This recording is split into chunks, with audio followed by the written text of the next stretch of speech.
What is the perfect client? It's always nice when a client can pay you. That's pretty important. A client who is interested in his case and truly is seeking your help. Someone who recognizes that they do not have the experience, the education slash training to represent themselves, but they want to help themselves. The most difficult clients that I've dealt with are clients that want to hover over my shoulder. I tell all of my clients, if you want someone to hold your hand, I'm not the guy. If you want somebody who is going to dig into the books, who's going to dig into the case law, who's going to know the prosecutors and the judges, and knows his way around the courtroom, I think I fit that bill. But if you want me to hold your hand and explain every single step that I go through when I'm advocating for you, I'm simply not the guy. So for me, obviously being paid is an important aspect, but I've taken many cases for free and then I have volunteered my time. But unfortunately, I'm a small law firm. I can't pay my bills, pay my staff, pay my rent, and all the bills that are associated with the law firm, and do it for free.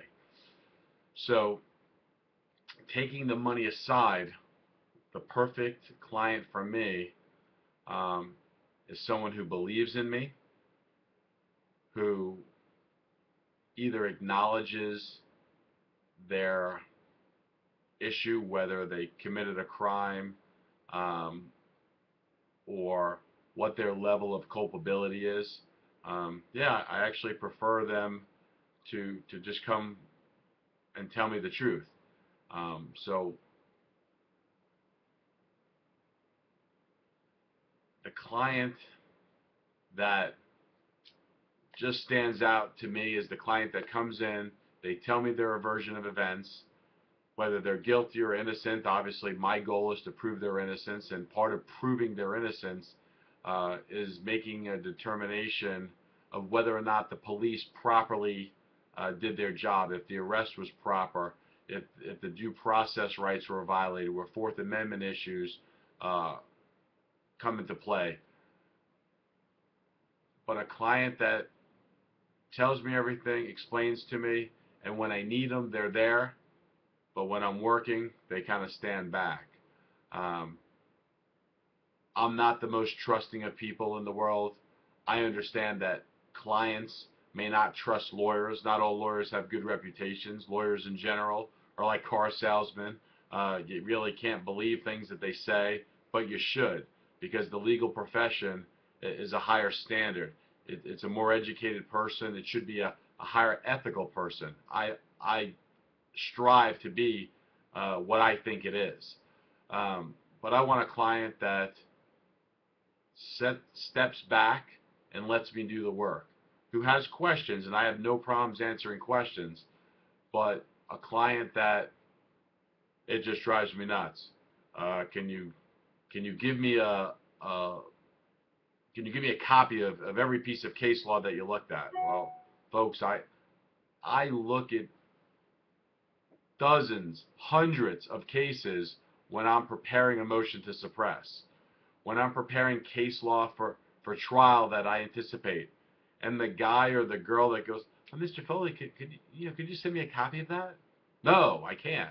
I'm busy reading so I can win. It'd be nice that if you could understand it, but you can't, and I can't put you through undergraduate, and I can't put you through law school, and I can't teach you the bar, because if I'm taking that time to explain every little thing that I do and how I arrived at that conclusion, then I'm not going to have the time necessary to do everything I can to prove your innocence, to win your case, to mitigate your case, to get you the best results possible. How can I do that if I'm explaining to you and your mom and your cousin and your brother and your father and your advisor and all these people.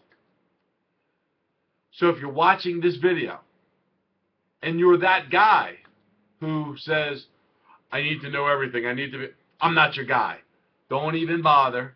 Don't call me, because all it does is stresses me. And if your attorney is stressed, it makes it a lot more difficult for your attorney to win. Now, a lot of attorneys, for whatever reason, they don't want to share this. It's money. It's not, I care about people. I care about helping people. I want to help you. Whether you're a good person who made a mistake or you're a bad person, I want to help you. I want to give you guidance. I want to be your friend to help you get through this situation. But just like I would a family member, I tell everyone I treat you like family. If my dad calls me 5 times in a row and it's not for a good reason, I go, Dad, I got to go. Click. And it's over. So please respect that. Whether I'm your attorney or you're just looking for, attorneys. If you don't know what can bother an attorney, you may bother him or her. If Comcast comes to my house, and I don't even like Comcast, but if Comcast comes to my house because the cable's out, I don't stand over the guy and ask him, well, how does that frequency work? And what pliers are you using? Well, listen, I know it's your life. I know it's important to you. My job is extremely important to me. My caring for other people, my trying to help those who can't help themselves is very important to me. Please, folks, whoever your attorney is, give him a little space, say a prayer for him, pay him and pray for him. I call it the 2 P's, right? Pay and pray. If you pay me and then you pray for me that I'm going to do my best job, I'm going to do my best job. But stand back and give me a little bit of space to do it, okay? Thank you so much. I'm Roger P. Foley, just giving you some advice on what the perfect client is and what we as attorneys look for in clients. Thanks.